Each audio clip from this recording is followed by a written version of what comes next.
안녕하십니까. 평생투자 파트너입니다. 2018년 3월 19일 월요일입니다. 오늘 방송할 내용은요. 첫 번째 시황 이야기를 하고요. 그 다음에 두 번째 시황과 관계된 이야기인데요. 최근에 이런 변동성들에 대한 가장 주된 이유는 트럼프이겠죠. 그렇죠? 이 트럼프에 관련한 무역 전쟁들, 무역 전쟁이라고 표현을 하죠. 네, 이런 것들을 과거 역사에서는 어떻게 했었나를 보면서 한번 총 정리를 한번 해보겠습니다. 과거 역사에서 비춰봐서 트럼프가 선택할 수 있는 시나리오는 어디까지인지를 대략적인 한번 좀 생각을 해보고요. 세 번째는 전기차 관련한 종목들이 최근에 흐름이 좋습니다. 좋아서 저번에도 한번 말씀드렸지만 이제는 아예 딱 픽스해서 아예 고정해서 전기차라고 한다면 딱 정하겠습니다. 그래서 전기차 2차 전지, 특히 2차 전지 쪽의 종목에서 반드시 봐야 할 종목, 그리고 좀 여유 있게 말씀드릴 테니까 그거 이외의 종목은 손을 안 대시는 게 좋겠습니다. 그거에 대한 이유까지도 한번 설명을 드리겠습니다. 그래서 일단 시황을 좀 보면 오늘은 뭐 긴 내용이 될 수도 있을 것 같아서 좀 빨리빨리 진행을 해보겠습니다. 일단 시황을 보면 주간 차트를 좀 보는 게 좋을 것 같아요. 주간 차트. 그러니까 제가 자주 카페에서는 최근에 이제 좀 말씀을 드렸던 부분이 뭐냐면 제가 어떤 부분 이야기를 말씀드리냐면 뭐 이렇게 조금씩 이게 번갈아 가면서 이야기를 하는데요.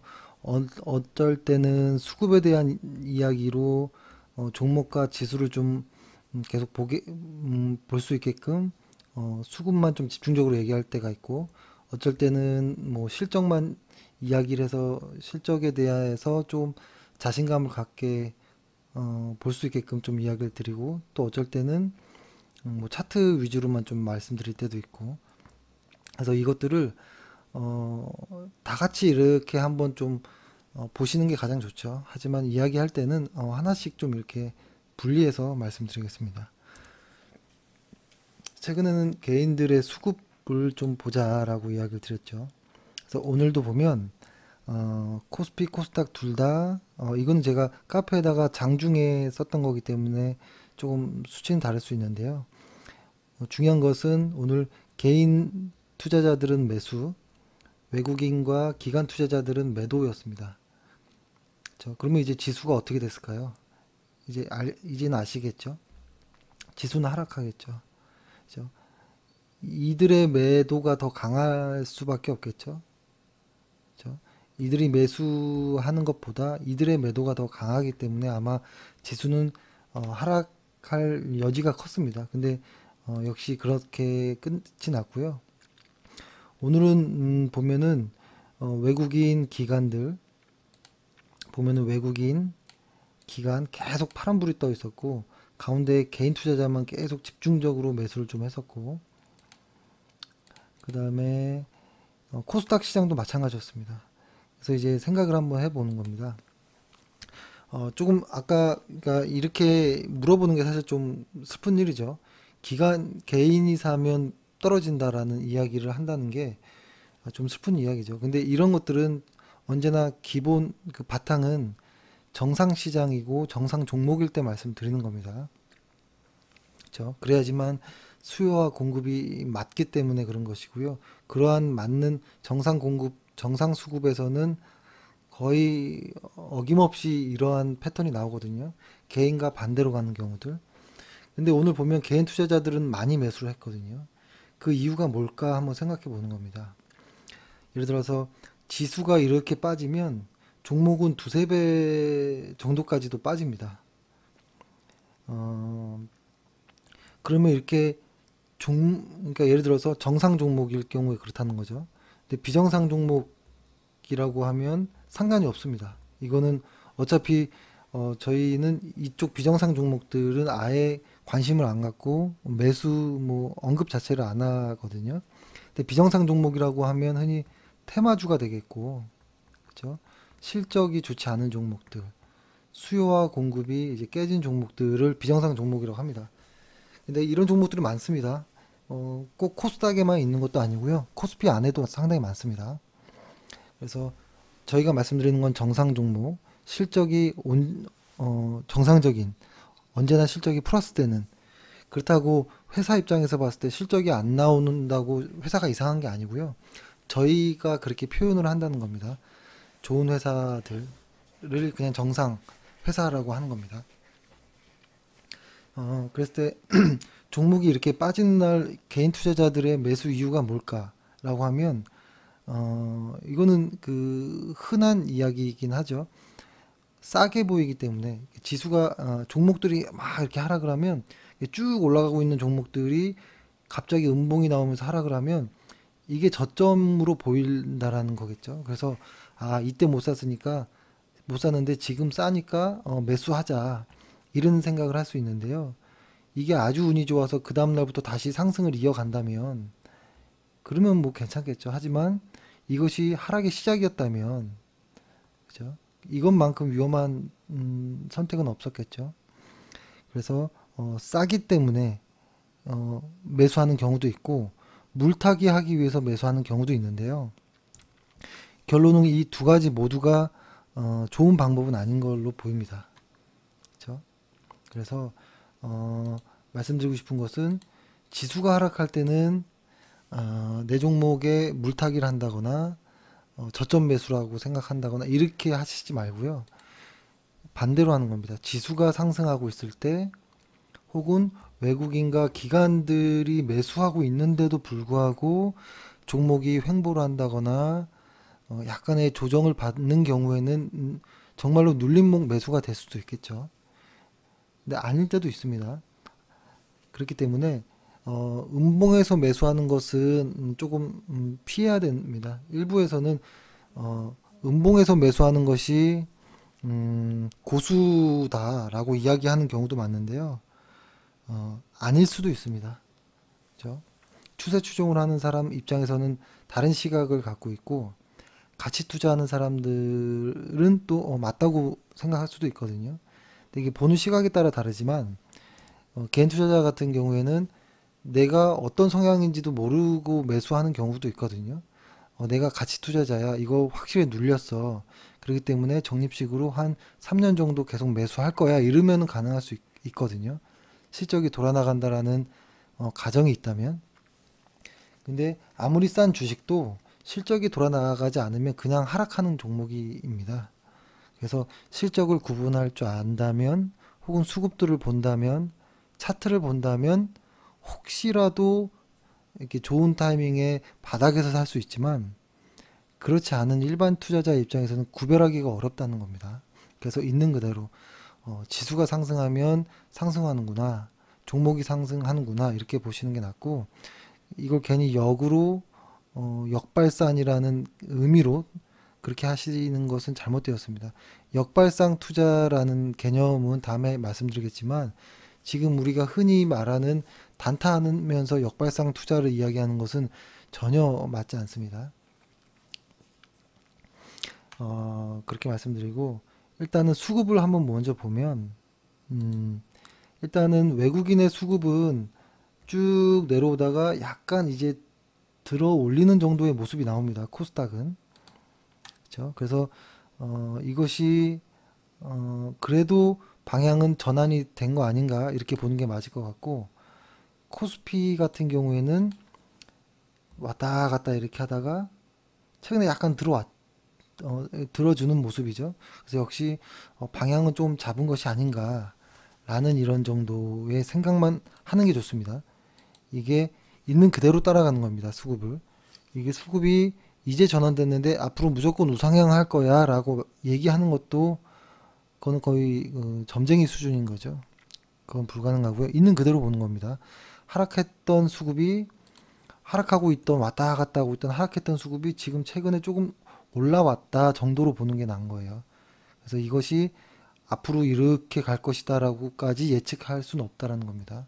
현재는 돌아섰다 정도로만 보는 거고요. 그렇다면은 이거 어떻게 봐야 되느냐라고 할 수 있는데요. 일단 코스피 지수를 보면 이게 차트가 월간 차트, 주간 차트, 일간 차트입니다. 여기서 보면 저번에도 한참 전에 좀 말씀드린 것 같긴 한데 주간 차트상 제가 이렇게 박스를 하나 이렇게 그어 놨잖아요. 이 박스는 임의로 그은 것이 아니고 거래량이 가장 많았던, 그러니까 매물대가 가장 많았던 구간의 이 매물 구간인 겁니다. 그래서 요 구간 안에를 종목이 이렇게 올라가고 있다가 빠졌잖아요.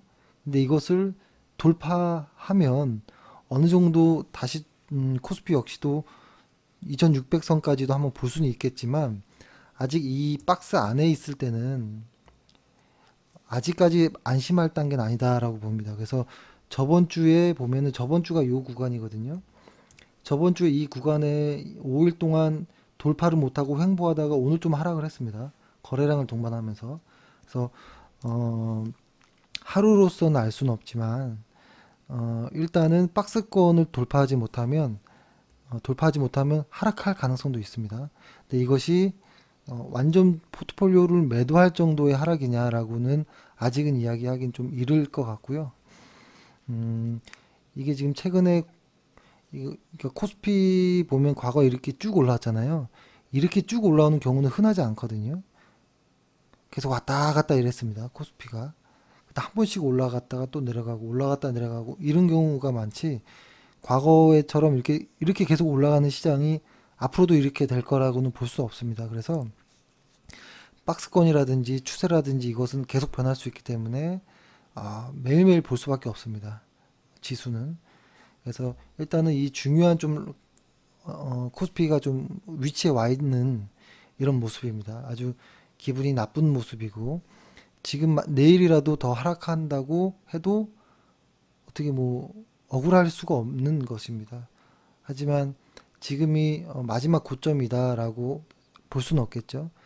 그렇기 때문에 오늘 전량 매도합시다 이렇게는 볼 수는 없는 부분이라서 일단 시장이 이렇게 우상향을 할 수는 없죠. 왔다 갔다 하면서 우상향 하더라도 왔다 갔다 할 텐데 이것이 이런 정도의 그냥 단순 조정 정도인지 아니면 조금 큰 하락이 예상되는 어떤 초입 구간인지 그렇죠? 이렇게 왔죠. 그렇기 때문에 이런 초입 구간인지는 아직은 알 수 없습니다. 그래서 조금 더 시장을 봐야 됩니다. 조금 더 시장을 봐야 되고 이럴 때 조심해야 되는 것은 아주 빠른 매매가 이루어질 수가 있거든요. 샀다 팔았다 샀다 팔았다. 근데 이것이 시장의 방향성이 정해질 때까지는 홀딩하는 것이 좋습니다. 그 홀딩도 종목이 좋은 종목이고 정상이라면 그렇죠. 그리고 대장주라면 홀딩하는 것이 낫습니다. 시장의 방향성이 확실히 정해질 때까지는. 그래서 지금도 마음이 편한 자리는 아니다라고 볼 수 있고 코스닥도 한번 보면 코스닥도 주간 차트로 한번 보면 코스닥은 이 위에 매물대가 요 위에 있습니다. 요 위에 이렇게. 그래서 저번에는 코스닥이 이렇게 밑에서부터 치고 올라갔던 애가 뚫지 못하고 조금 빠지는 모습인데요. 빠졌다 다시 올라갈지 빠지고서 이렇게 갈지 이 매물대를 저항대가 돼서 이건 아직 알 수 없습니다. 아직 알 수 없고 오늘의 하락에 있어서 하락폭은 좀 컸습니다. 1.5% 하락폭은 컸지만 일부 종목에 의한 어떤 매도 물량도 좀 많거든요. 그래서 그런지 몰라도 거래량은 늘지 않으면서 하락했던 거기 때문에 코스닥이 그렇게 위험한 하락으로 볼 수 있을까라고는 오늘로서는 알 수 없을 것 같습니다. 그렇죠? 하지만 무서운 정도의 모습입니다. 주간 차트상에 좀 중요한 위치에 왔고 이것이 시원하게 이렇게 돌파해야 됩니다. 이렇게 올라가야 줘야 되는 것인데 만약에 이것이 말씀드렸던 것처럼 만약에 이것이 이렇게 빠져버리면 이것은 조금 위험해집니다. 그래서 이것은 항상 좀 염두에 둬야 됩니다. 염두에 두면서 계속 지수를 보는 수밖에 없습니다. 그렇죠? 왜 지수를 보냐라고 한다면 흔히 시장에서 말하는 이런 대장주들 있죠. 대장주들의 흐름이 지수와 연관이 되어 있거든요. 이 이야기를 제가 트럼프 이야기를 하고 마지막에 이 대장주 이야기 그리고 종목과 2차 전지를 이야기하면서 대장주의 의미를 한번 말씀드려 보겠습니다. 그래서 지수는 기분 나쁜 모습이 자꾸 나온다라는 것이고, 그래서 이것이 저저번 주 2주 전인가요? 그때 한번 일목균형표를 한번 말씀드렸던 적이 있죠. 이번 주 월요일부터 수요일까지 일목균형표 상에서 기준선이 전환되는 우상향할 수 있는 날이 오거든요. 이번 주 월화수 정도 3일 안에는 오니까요. 그때의 지수가 만약에 반등을 하지 않는다면 일목상으로 봤을 때는 조금의 하락을 염두할 수도 있겠습니다. 그래서 그리고 이게 마침 일정이 이렇게도 되는데 내일부터 21일까지는 FOMC 회의가 있죠. 요거에 대한 것도 좀 의미가 있을 것이고, 두 번째는 23일, 이것도 이번 주죠. 철강 관련한 이 관세의 확정이 지어지는데요. 아직 확정되지는 않았습니다. 한국이 포함되는지는. 다만 좀 관심 있게 봐야 되는 구간인 것 같습니다.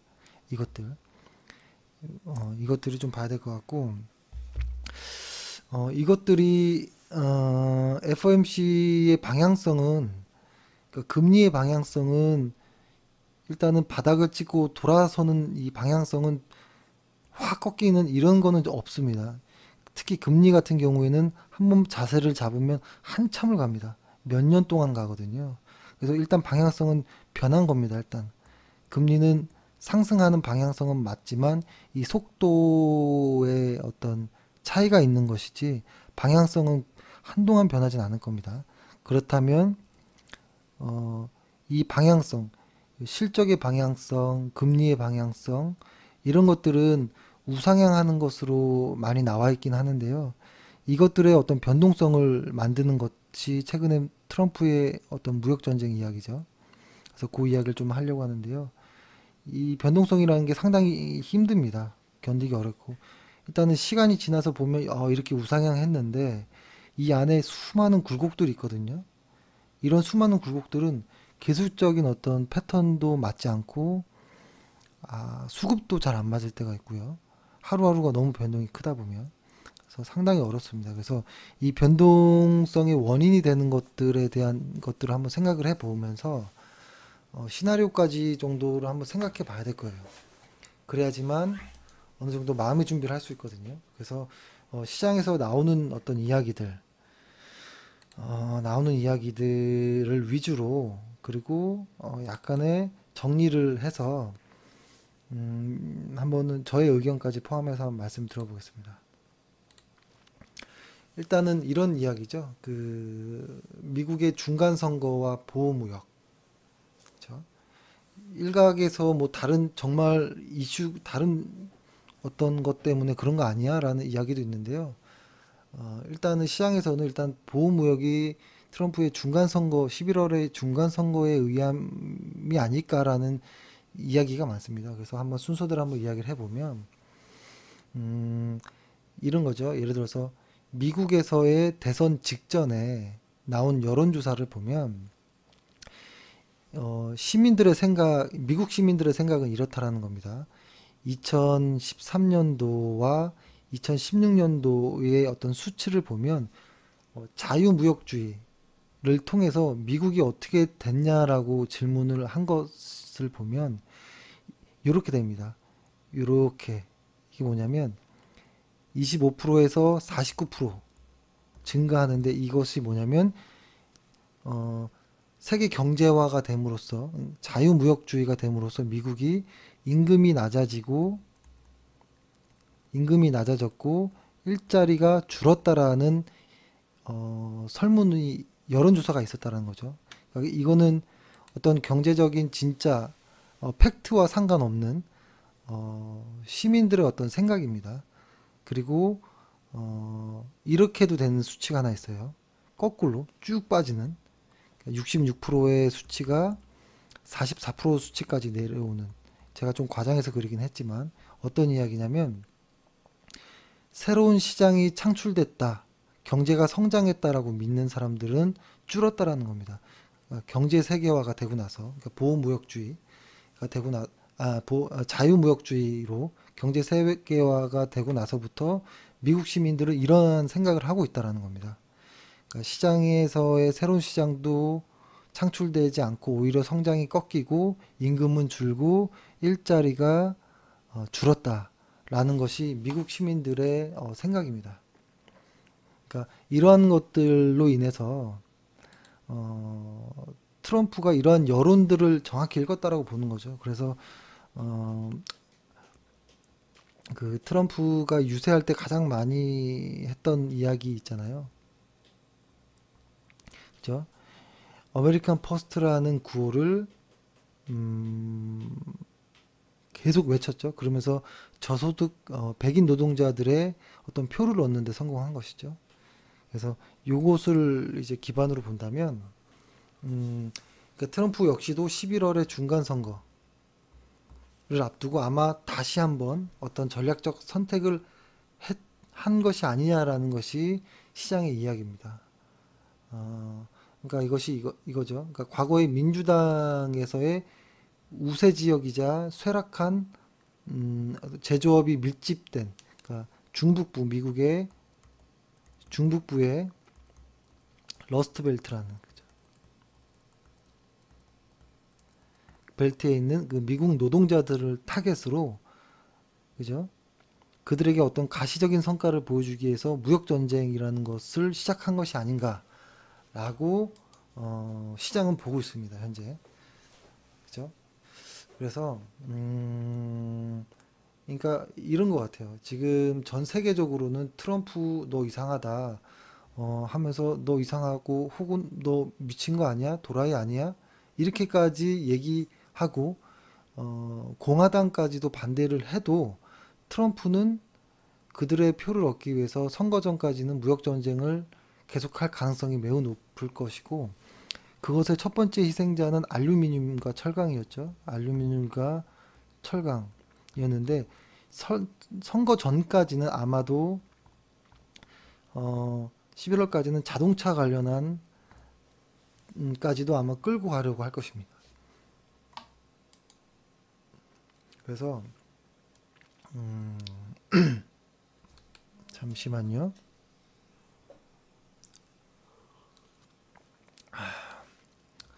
근데 이것에 대한 시각은 조금 다양합니다. 일단 전문가들의 시각, 그러니까 CNBC가 월스트리트의 펀드 매니저, 이코노미스트, 뭐 투자 전략가 이쪽을 대상으로 설문조사를 해보면 트럼프의 보호무역 정책에 긍정적이다라는 표가 설문이 16%, 부정적이다라는 것이 55%입니다. 그래서 대부분 부정적으로 보고 있습니다. 이것은 이제 CNBC, 그러니까 파이낸셜 리뷰 1월 30일자에 나온 내용인데요.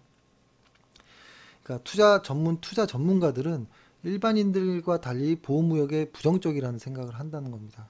이유는 그러니까 어떤 그 보호무역이 어떤 그 미국에서 그 제조업이 그 쇠락하고 있잖아요.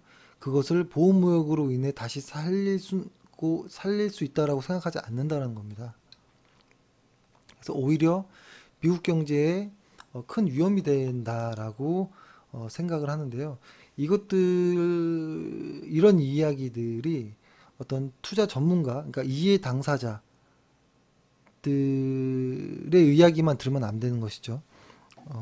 근데 사실 이쪽들도 이해 당사자일 수도 있는데, 그러니까 엊그제였나요? 그 유시민 전 장관, 그 유시민 작가가 나와서 글쓰기 뭐 어떤 미디어 혹은 뉴스를 골라 보는, 글을 잘 쓰는 어떤 이러한 내용을 얘기한 것 중에 우리가 수많은 미디어의 어떤 홍수 속에서 우리에게 맞는 정보를 얻기 위해서는 어떤 그 글쓴이의 누구인지, 글쓴이의 의도가 뭔지, 글쓴이의 이해관계가 있는지 이런 것들을 좀 보면 그 글을 좀 더 좀 이렇게 가려낼 수 있다라고 하는데요.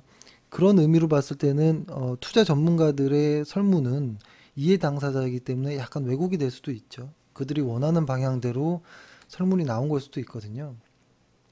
그러면은 이제 그래도 그나마 그렇지 않은 교수들, 학자들의 이야기를 들어보면 학자들 역시도 반대 의견을 갖고 있습니다. 예를 들어서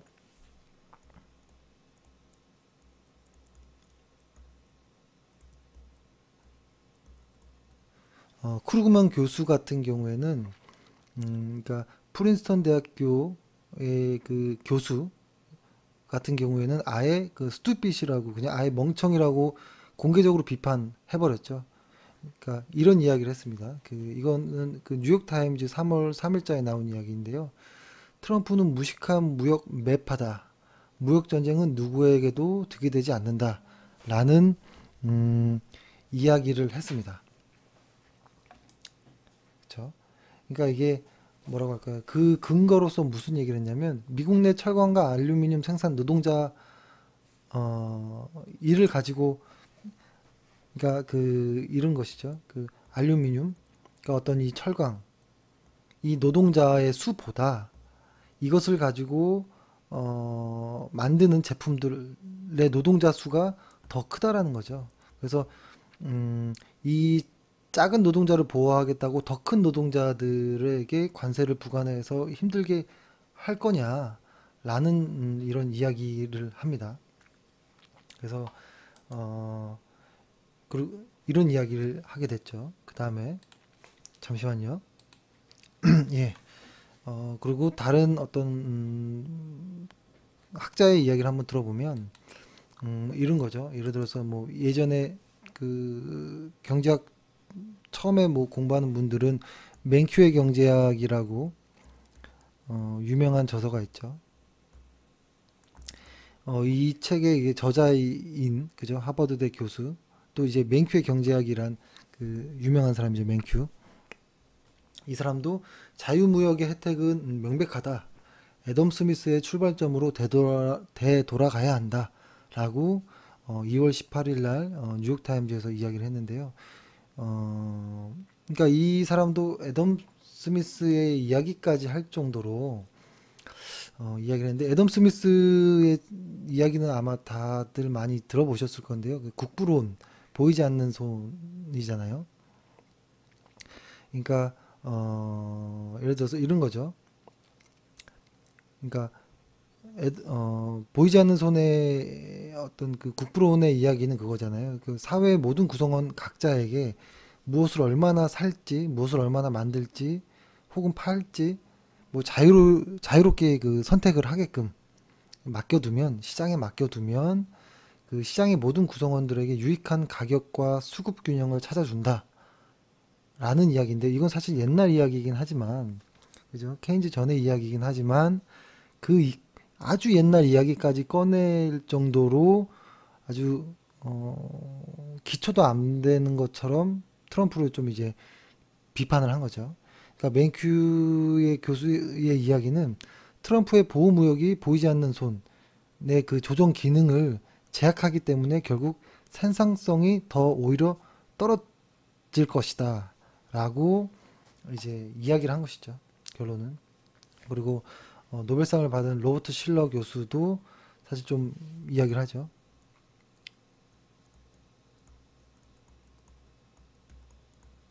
그러니까 최근에 로버트 실러의 영향력은 엄청 컸는데 요즘에는 좀 많이 좀 엇박자가 나면서 한 2, 3년 전부터 시장이 고점이다라는 이야기를 계속 했었던 기억이 나는데요. 그 근거로서 퍼 이야기도 많이 했었고 뭐 했는데 최근에는 하도 많이 좀 이렇게 엇박자가 나니까 조금 상황이 좀 그렇긴 하지만 이 교수 역시도 이런 얘기를 합니다. 아주 최근에 CNBC를 보면 트럼프는 다른 제품에 대해서도 관세를 부과하려 할 거다. 이것이 마치 대공황 1929년에 미국 대공황 시절과 비슷한 느낌이다.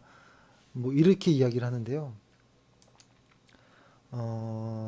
이것이 아마 그 철강 이런 무역 전쟁으로 가는 그 첫 어떤 스타트가 되는 것이 아니냐 하면서 아주 경제 위기에 빠질 수 있다라고 아주 좀 심각하게 경고를 했습니다. 로버트 실러 교수가.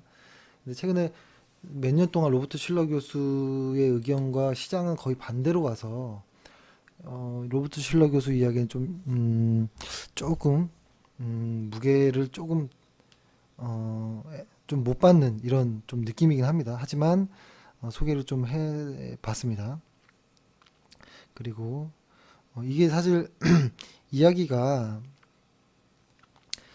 좀 쉬운 이야기를 제가 좀 어렵게 하는 거가 아닌가라는 생각을 하는데 제가 이거 그러니까 이런 이야기인 거죠. 보면 투자 전문가와 어떤 교수 학자들은 일단 다 반대 의견입니다. 그 같은 그 공화당 사람들까지도 반대이고 이러한 시장의 의견들을 아마 11월 중간 선거에 어떤 타겟을 하고 기간 설정을 하고서 이렇게 하는 것이 아니냐라고 생각하는데요.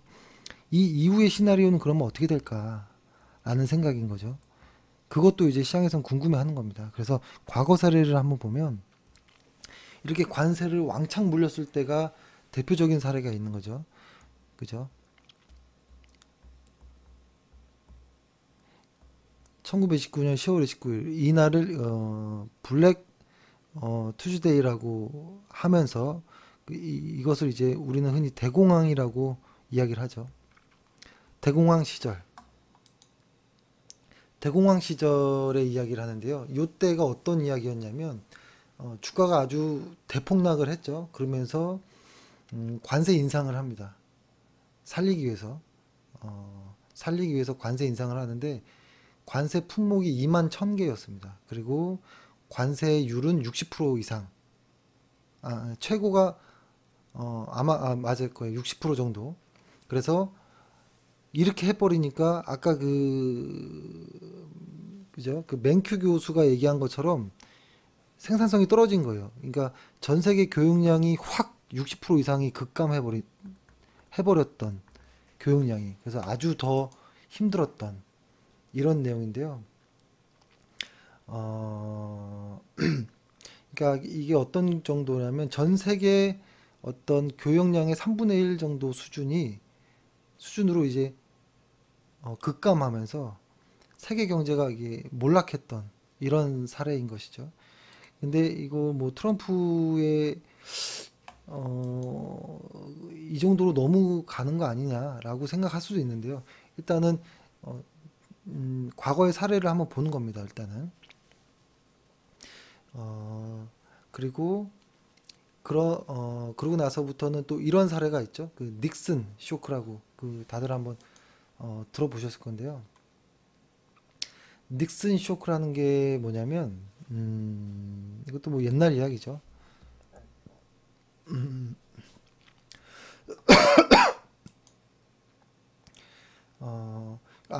그 전 거를 먼저 좀 이야기를 해보면 일단은 그 대공황 이후에 이제 그 시기가 꽤 갔어요. 그래서 1947년까지 갔죠.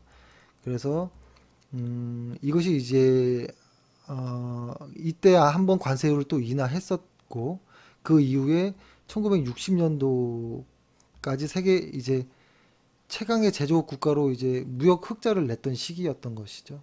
그러다가 이제 29년도에 그러한 상황이 있으면서 쭉 갔다가 이제 1970년도로 이제 가는 겁니다. 1970년도로 가면서 상황이 바뀌는데 독일과 일본이 시장을 장악하는 시기입니다. 이때. 그래서 이때 다시 한번 미국은 무역 적자국으로 전략하는 시기.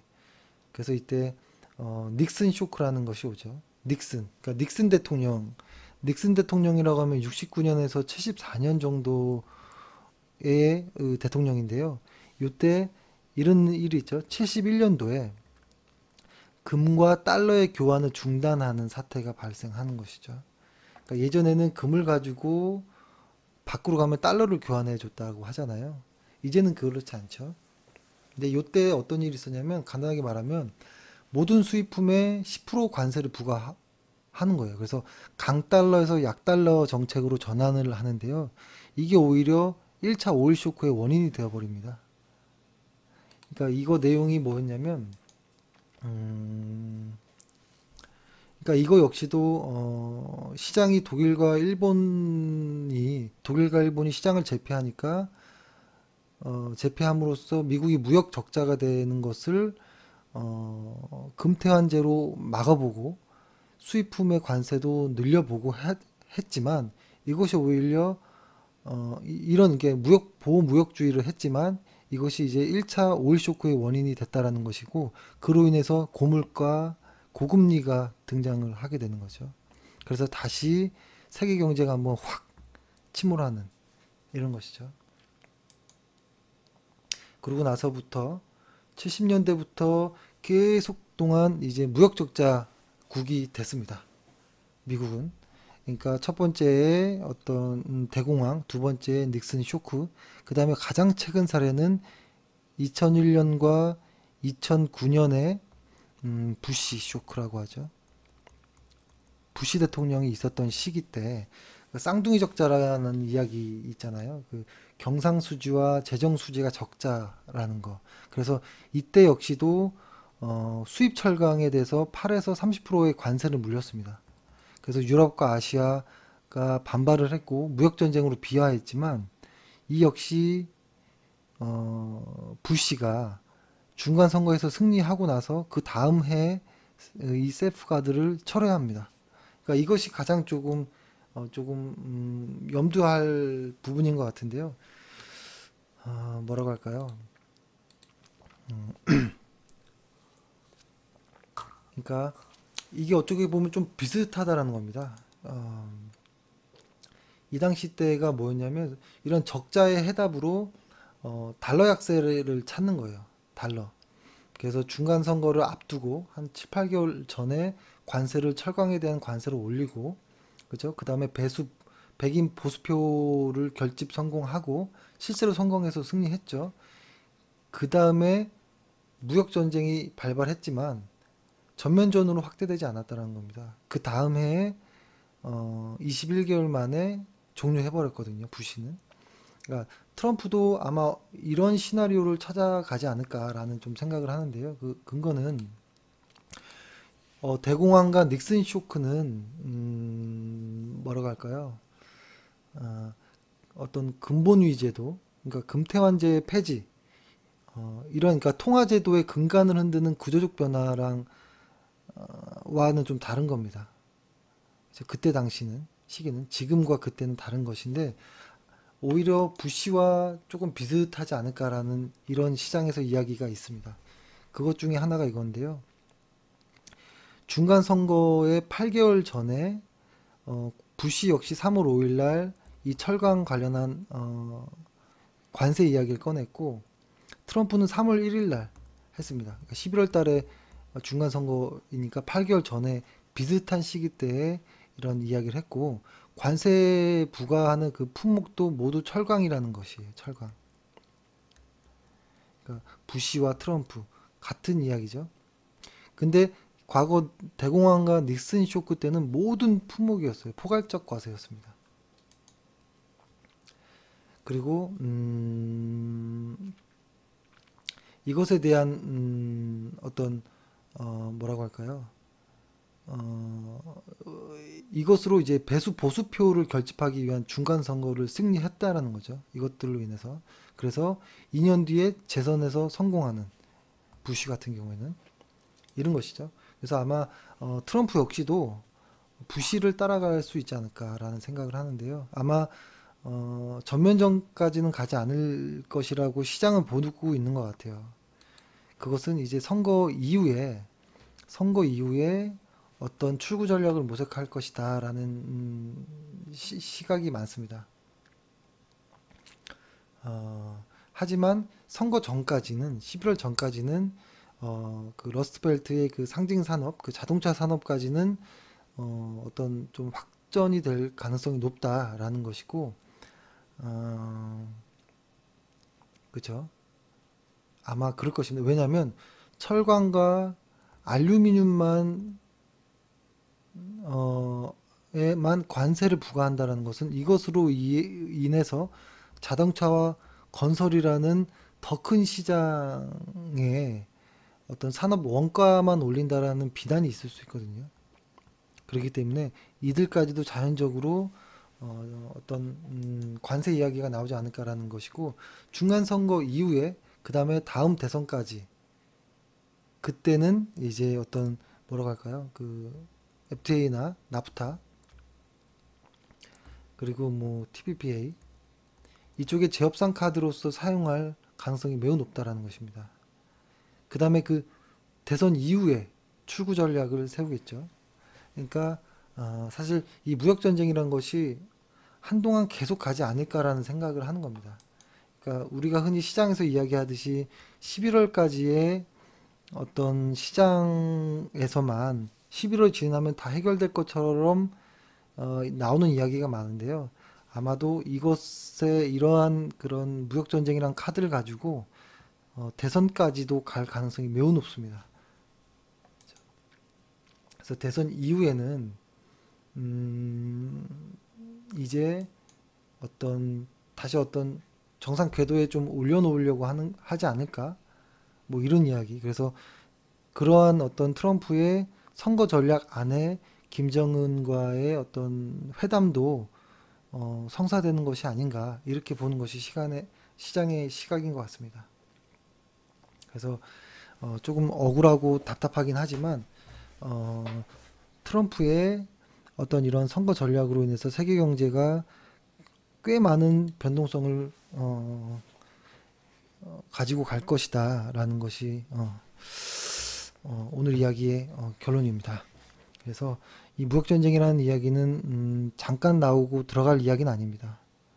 그렇죠? 하지만 이런 것이죠. 앞으로 있을 11월, 그 다음에 대선, 이때까지, 그 다음에는 이제 재선에 승리한다면 그 다음이겠죠. 그러니까 이때까지는 무역전쟁이라는 이야기가 계속 나올 것인데, 다만 요 사이 5월까지는 비핵화라는 것이 더 강한 호재가 있기 때문에 지금 그래도 시장은 좀 잘 변동은 주지만 우상향하지 않을까라는 생각인데요. 아마 이 5월 근처 언저리에서는 또 강한 변동이 있을 것이고, 이 중간중간에도 변동이 여러 번 많을 것입니다. 그래서 아주 힘든 이번 연도가 되지 않을까라는 좀 생각도 해봅니다. 시간이 40분인데요. 제가 조금 이야기가 길었던 것 같습니다. 최대한 좀 짧게 하려는 게 목적이긴 했는데, 일단 그러면 오늘은 이렇게 볼게요. 2차 전지 전기차 관련해서는, 전기차 관련해서 최근에 다시 또 보고서들도 나오고 주가들도 반등을 하는데요. 딱 부러지게 한번 이야기를 해보면, 일단 전기차 2차 전지 관련해서는 제가 보기에는 한 9개 정도 종목만 보시면 되는 것 같아요. LG화학, 그렇죠? 삼성 SDI,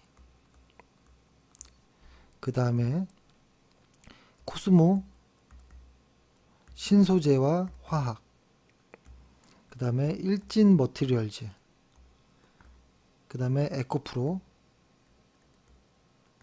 그 다음에 LNF, 그 다음에 후성, 그 다음에 포스코 캠텍. 요 정도만이 시장에서의 대장주이고 관심을 가질 종목이고요. 그 외의 것들은 너무 작거나 실적이 너무 불투명하거나 수급이 깨져 있거나 이렇습니다. 오늘 쭉 봤는데요. 전부 다 그렇고요. 이것들에 대한 것이 최근에 얼마 전이죠. 한 며칠 전에 폭스바겐에서 대규모 전기차 프로젝트가 나왔잖아요. 그러니까 테슬라가 연 50만 대를 달성하기 위해서 막 나아가고 있는데, 폭스바겐은 2025년 기준해서 연간 300만 대 전기차를 목표로 하고 있거든요.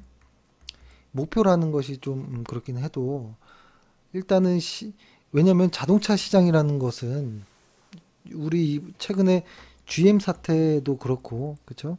보통 이런 자동차 시장은 3년에서 5년 정도 미래를 보고 설계를 해 놓습니다. 그렇기 때문에 자금 집행이 이루어지려면 사실 3년에서 5년 전에 벌써 청사진이 다 나옵니다. 그렇기 때문에 이것이 상당히 중요한 겁니다. 지금의 청사진대로 갑니다. 3에서 5년 정도까지는. 이게 등락은 있을지언정. GM 사태도 같은 맥락이죠. GM도 철수하거나 한국에서 어떤 협상을 하겠다라는 계획을 3에서 5년 전부터 시작했다는 겁니다. GM은. 근데 이제 와서 공론화가 되었다라는 것이지, GM은 이미 계획이 다 끝난 상태입니다. 막을 수가 없을 거예요. GM이 하겠다는데. 그죠?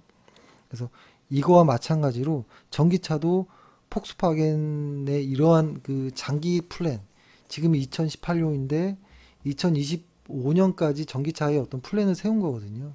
아마 메이저들이 시장에 진입할 것입니다. 그러니까 벤츠, 도요타, 뭐 GM, 포드 이런 게 또 들어올 거예요.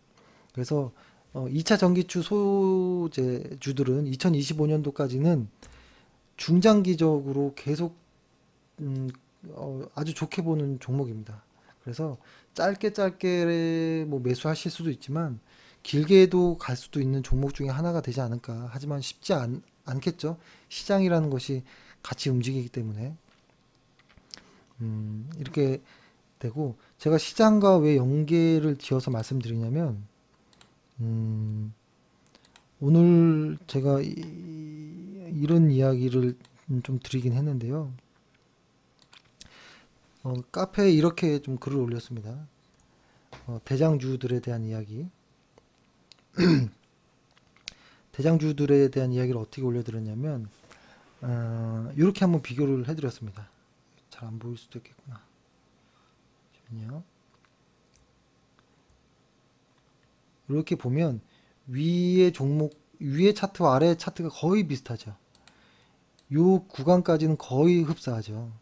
그죠? 그 다음부터 요 구간부터는 이렇게 달라졌죠. 그죠? 여기는 거의 비슷하고요. 여기는 이제 달라졌거든요. 여기가 코스닥 지수고요. 이게 셀트리온입니다. 그러니까 보통 뭐냐면 시장의 대장주라고 말하는 것들은 이렇게 강합니다. 강하다라는 게 아니라 이 코스피 지수와 거의 비슷한 궤적을 갖고 있는 부분이 많아요. 근데 요 언저리부터, 그러니까 저희가 이때 금요일 때였던 걸로 기억나는데요. 이때부터는 셀트리온을 조금 이익 실현하자, 혹은 물량 줄이자, 혹은 매도하자, 이렇게 이야기를 드렸었는데요. 이때부터는 코스닥과 셀트리온이 차트가 조금 달라집니다. 달라짐의 의미가 뭐냐면, 제가 여기다 써드린 게 있는데, 달라진 것의 의미가 뭐냐면, 그러니까 지수와 대장주가 같은 유사한 차트의 패턴을 그린다라는 것은 뭐냐면, 대장주라고 하는 것은 어떤 그 업황의 어떤 대표성을 띠거든요. 그렇죠? 대표성을 띠기 때문에 그 아주 유사한 패턴으로 갑니다. 그 지수와. 근데 그래서 그런 것들을 흔히 실적 좋고 대표성이 있는 것들을 대장주라고 하는데요. 이렇게도 얘기할 수 있다라는 거죠. 최근에 보면 아주 강한 일부 종목들이 있는데 이런 것들이 대장 아니냐라고 이야기하는데요. 이거는 강한 종목이라고 하고 변동성이 큰 종목이라고 하지 대장주라고 얘기하진 않습니다. 그러니까 대장주와 변동성이 큰 종목은 구별해야 된다라는 겁니다. 그러니까 흔히 실적이 강하고 대표성이 있어야 가능하다라는 겁니다. 대장주라는 것은. 그래서 일부 뭐 개별 바이오주들은 대표성의 의미에서 대장주라고 말하기 힘든 종목들이 많습니다. 그러면 제가 두 번째로 이제 문제를 하나 냈는데요. 그럼 이 종목은 뭐냐라는 겁니다. 이거 보면 위에 코스닥 차트거든요. 아래 종목은 개별 종목인데 거의 똑같아요. 그쵸?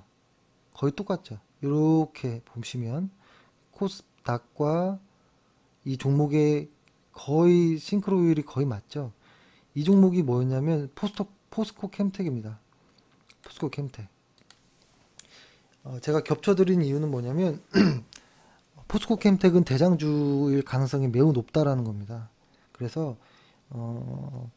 대장주들은 이렇게 시장과 같은 방향으로 가고 있기 때문에 아무리 실적이 강하고 대표성이 있는 대장주라고 할지라도 계속 가는 게 아니에요. 반드시 시장과 같은 흐름으로 갈 것입니다. 하지만 시장보다 조금 더 수익률이 좋겠죠. 그러한 의미로 나의 종목이 대장주인지 아닌지를 한번 확인해 볼 수도 있을 겁니다. 근데 제가 끝에 이렇게 썼는데요. 월간 차트와 주간 차트에서 포스코 캠텍의 약간의 하락 징후가 조금 보이긴 합니다.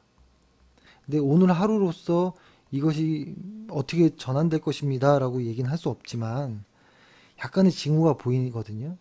근데 그것 마찬가지로 코스닥 지수에서도 비슷한 느낌이 나와요.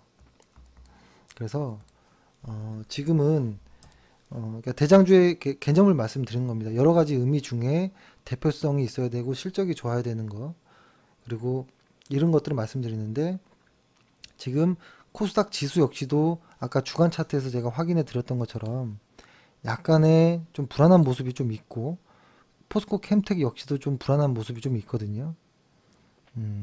그래서 일단은 어쩔 수 없습니다.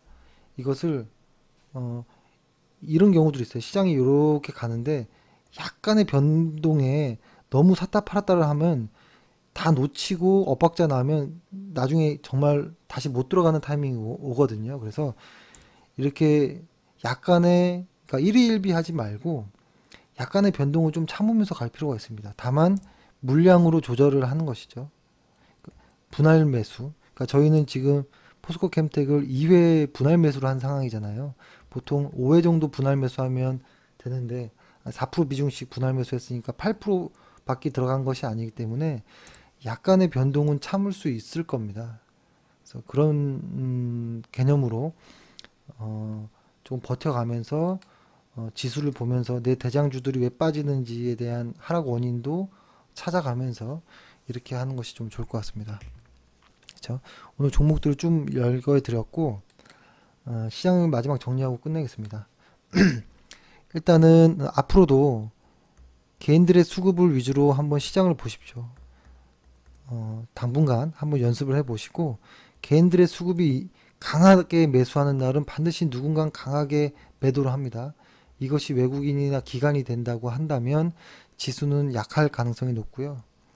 그 다음에 무역전쟁이라는 이슈는 11월까지 아주 강하게 달아오르겠지만 그 이후에도 끝나지 않고 대선까지 갈 가능성이 높고, 이 대선 이후에 철회가 된 가능성도 높다라는 겁니다.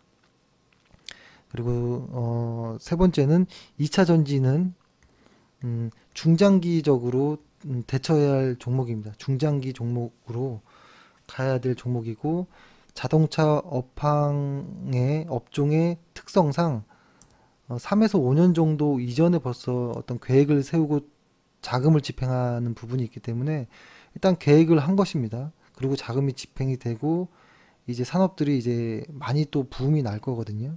그런 가운데 한 9개 정도의 대표 2차전지 종목들을 선정해 드린 이유는, 보통 시장이 개화되는 이런 산업들, 시장이 막 시작되면서 어떤 티핑 포인트를 거치면서 성장을 하고 성숙이 되잖아요. 근데 이렇게 성숙 막 성장하는 이 시장 오기 전 요런 구간에 있는 구간, 이제 티핑 포인트는 빠져나온 것처럼 보이나 아닌가 뭐 요 정도. 근데 요 정도의 2차 전지 산업이 있거든요. 근데 여기에서 성장하는 어떤 산업의 사이클까지 오기 전까지는 수많은 종목들이 여기에서 도태됩니다. 그래서 이 안에서 몇 개 종목들만이 여기까지 가서 성공을 하는데요. 몇 개 회사들만이. 이런 회사들의 공통점은 실적이 좋은 회사들입니다. 실적.